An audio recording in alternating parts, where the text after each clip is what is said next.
magacayga oo Maxamed Cali waxaan ahay ardayad dhigata jaamacadda American University of Beirut oo ku taala dalka Lebanon waxaan dhigtaa culuumta siyaasadda iyo international law shalay toole markuu qaraxu dhacay waxaan joogay jaamacadda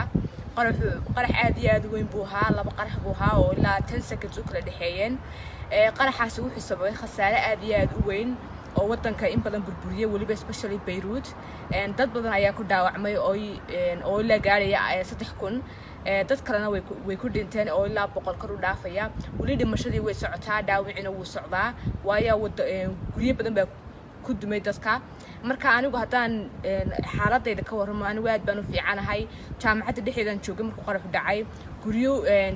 jaamacadda in kamid way burburtay waayo qaraxa gariirkiisa dhundhulkiyo dhan buu gariiriyay